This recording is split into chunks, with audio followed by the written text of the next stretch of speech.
Dr. Mehmet Oz is trying and failing to get his TV show back. So, of course, this is the same Dr. Mehmet Oz that ran against John Fetterman for Senate in Pennsylvania as a Republican. He lost that race to John Fetterman, the Democrat, and now he's trying to get back to his old career. This is something that I talked about during the race, because I'll get to why I was calling this out beforehand. But first here, just a little recap. So Dr. Oz's show ended about a year ago, right before his Senate run. It had to end for him to run for Senate. So it ended at the beginning of January of this year. So that's this story from back then on that. And it was actually replaced by a show that his daughter co-hosted. Anyways, I'm sick of nepotism. But now here is the exclusive story from Radar Online. Quote unquote, too toxic. Dr. Oz's ex-TV producers blowing him off as he tries to relaunch TV career following failed Senate run. Now, before I get to details in this story, I want to play for you this response from Oz during the race about Oprah's endorsement of John Fetterman. And this is why at the time I was saying, this is telling us something about what Dr. Oz may try to be planning to do if at the time he thought he might lose the race. Dr. Oz, I want to get your reaction to what happened with Oprah Winfrey. I was totally struck that she's wading into Pennsylvania. She lives in Chicago, right? So why is she endorsing John Fetterman in Pennsylvania when she doesn't even live in Pennsylvania? Now, it's for putting aside the fact that Oz is from New Jersey. Why is he in a race in Pennsylvania? So it's a weird angle to go from here. Look at how Maria Bartiromo is trying to set up a Dr. Oz here for a home run, attack Oprah Winfrey for doing this endorsement. But instead, Dr. Oz takes a different approach.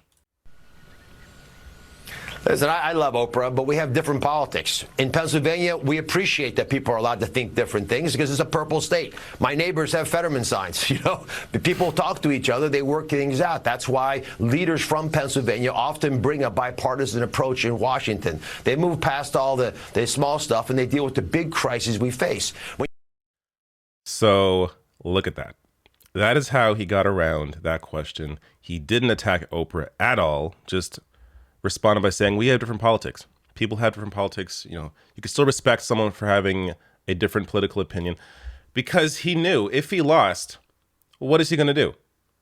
He's going to want to try to get a show back, right? This is what I was saying at the time. So in order to try and keep that Oprah audience, which largely leans Democratic vote, I imagine, he's not going to attack Oprah because that wouldn't make sense for his own career. But it didn't matter because of the fact that he got Trump's endorsement. He would not, of course, criticize Trump during the race at all, running in the Republican Party. Nobody wants to touch him. So on this story from Radar Online, they write here, Dr. Oz's former producers who worked on his longtime talk show are refusing to talk to him after his failed run for U.S. Senate in Pennsylvania. So before I get to more details here, this show ran for 13 seasons. So we're talking about producers who know him very well, worked with him closely for over a decade. They're not even willing to talk to him because they understand how toxic Dr. Oz now is. Quote, no one in the mainstream will touch him, a source told Radar Online. You can't alienate half of your audience with a political stance and expect to bring in an audience on your return to television, the source added. Now, it would be different maybe, 20 years ago, 30 years ago, when the GOP wasn't just openly and obviously bigoted, racist, horrible. But it's different now because the GOP is clearly that. Trump is their dear leader. You can't now expect to fall back into your old position and just chalk it up to, we have different political opinions. Hating somebody for who they are or for who they want to marry or trying to restrict their rights and their ability to be who they are, including abortion rights. You can't have these two things now.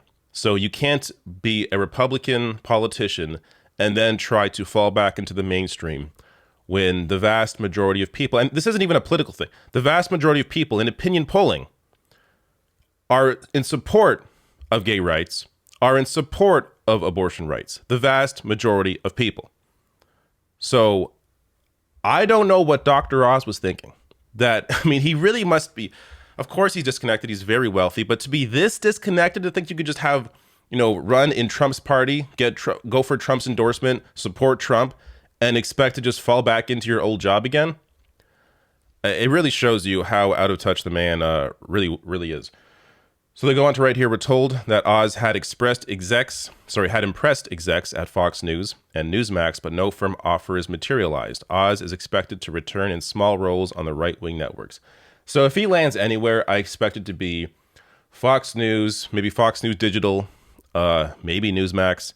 But I could see him, getting hired in a supporting role on Fox News. But I don't. He's definitely not going to get his old TV show back. At least not on the cable network it was on. Going on to right here, however, sources said Oz wants his own show back, telling us he wants a daily gig, but it is not going to happen. Another source said he's beating the bushes to revive his health-oriented talk show and groveling to everyone he knows to give him a break, but he's not making much progress. Yes, please give him a break. The 100 millionaire. The guy needs a break. More like a break from the public. It's time to just retire, buddy. Go away. A little more here. An insider claimed, quote, he can't even get a word with his former producers. Dr. Oz is a social creature who likes to hear himself talk. No surprise there. And it's beginning to dawn on him that he's just now not wanted in Hollywood circles anymore. It's over for Dr. Oz. Now, I don't know. Unfortunately, in some cases, time heals everything can sometimes be a good thing. Oftentimes is a good thing, but sometimes a bad thing. It's possible that, I don't know, in 5 years, maybe a lot of this feeling towards Oz is forgotten, and he's able to get his show back. Who knows? But at least in the meantime, he is not wanted in the mainstream, and that is no surprise.